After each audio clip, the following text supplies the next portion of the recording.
While retail investors are pouring their savings into stocks at record valuations, one man is sitting on a pile of cash so massive it could buy nearly 500 companies in the S&P 500 outright. That man is Warren Buffett.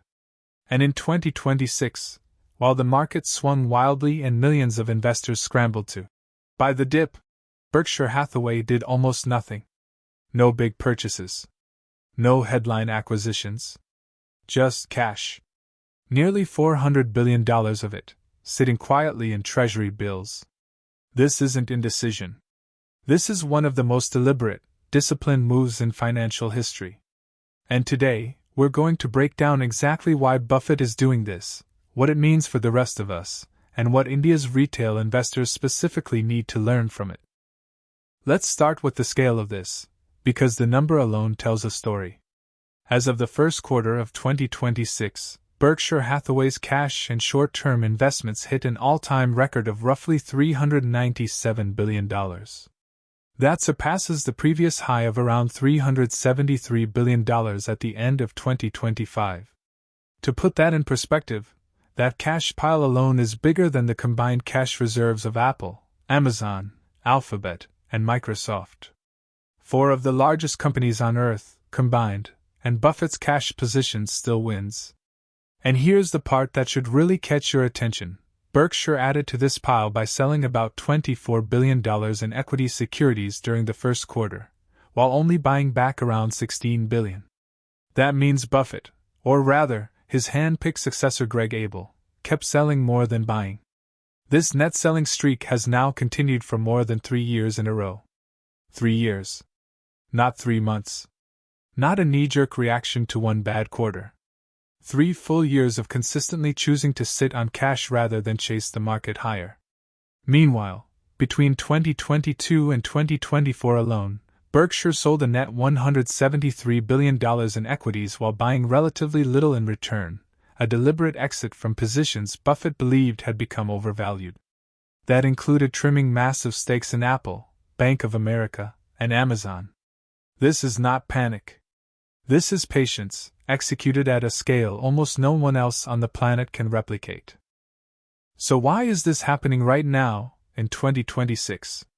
Here's the picture. Earlier this year, U.S. equities were trading near all-time highs and Bitcoin had reclaimed $80,000. Everything looked euphoric. Optimism was everywhere. And yet Berkshire was selling stocks for what was reportedly its 14th consecutive quarter of net selling. Then the mood shifted. By the spring of 2026, the S&P 500 had fallen approximately 11% year-to-date amid heightened recession risks and market turmoil. Suddenly the "buy the dip" crowd showed up in force, convinced this was their moment.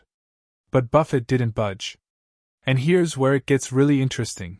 When CNBC's Becky Quick asked him directly whether this pullback was enough to put Berkshire's massive cash pile to work, Buffett was blunt.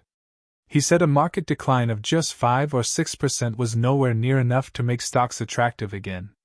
Read that again. A move that sent ordinary investors into a buying frenzy didn't even register as a meaningful discount in Buffett's eyes. While everyone else saw cheap, Buffett still saw expensive. That's the entire philosophy in one sentence. And the proof is in the performance. While the S&P 500 dropped roughly 11%, Berkshire Hathaway stock actually rose about 12% over the same stretch, a gap of roughly 23 percentage points. That's not luck. That's what discipline looks like when it finally gets tested. Now, a common myth is that Buffett is literally sitting on stacks of physical cash, doing nothing productive with it. That's not true, and it's important you understand this. The bulk of Berkshire's reserves, roughly $339 billion, sits in short-term treasury bills, currently yielding around 3.7%.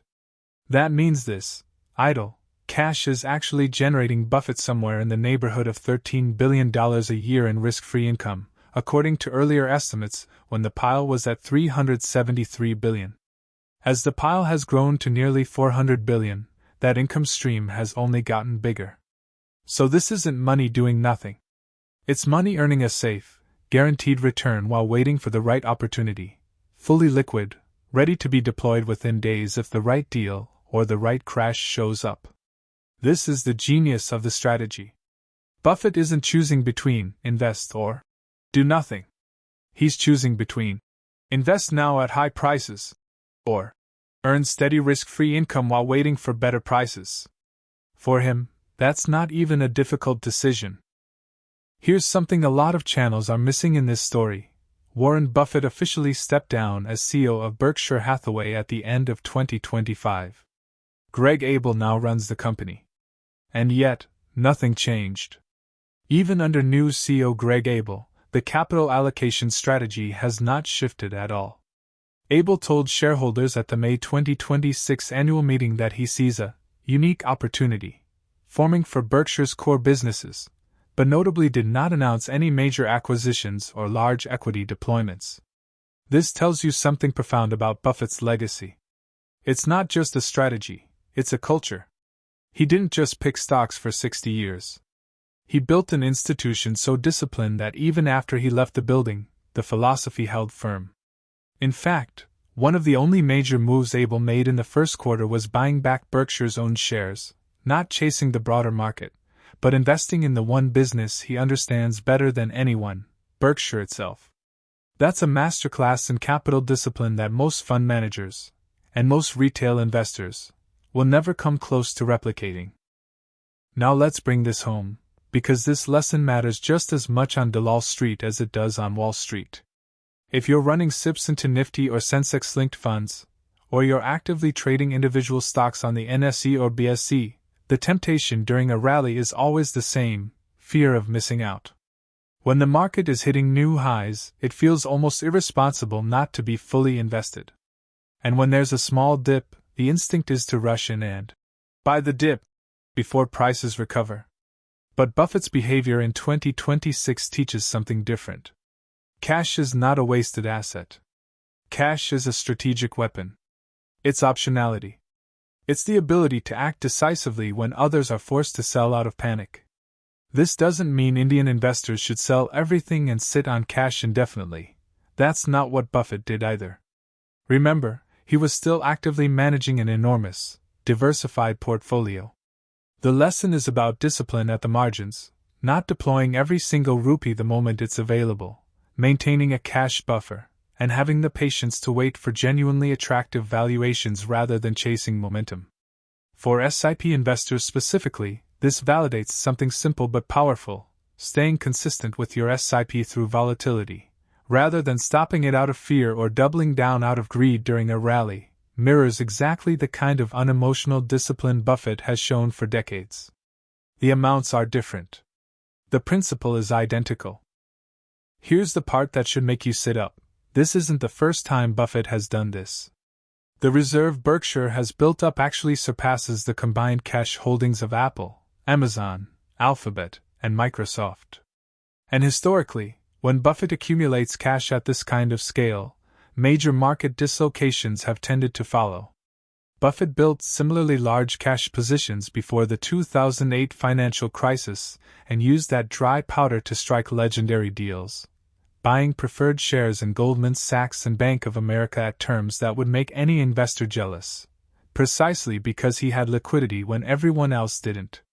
He has openly compared today's stock market to a casino and warned about feverish speculative activity, all while continuing to trim major equity positions. That's not the language of someone who thinks we're in a normal market environment. That's the language of someone preparing for an opportunity that hasn't arrived yet. And remember that quote, attributed to Baron Rothschild, but quoted constantly on Wall Street: "Buy when there's blood in the streets, even if the blood is your own." Buffett isn't trying to time the absolute bottom. He's making sure that when blood does appear in the streets, he's one of the very few people holding enough cash to actually act on it. So let's bring it all together. Warren Buffett built a record-breaking cash pile of nearly $400 billion not because he's scared of the market, and not because he's lost his touch. He did it because he refuses to pay high prices for assets, even when everyone around him is doing exactly that. He'd rather earn a safe 3.7% on Treasury bills and wait years, if necessary, for the right opportunity to show up. While the crowd panic buys at the top, Buffett panic waits. And history says that patience usually wins. If this kind of value investing breakdown is useful to you, whether you're investing through SIPs, trading the Nifty, or just trying to think more like the world's greatest investor, make sure you subscribe, because we're breaking down a new lesson from Buffett's playbook every single week. Drop a comment. Would you have the patience to sit on cash for 3 years while everyone else made money? Let me know below. See you in the next one.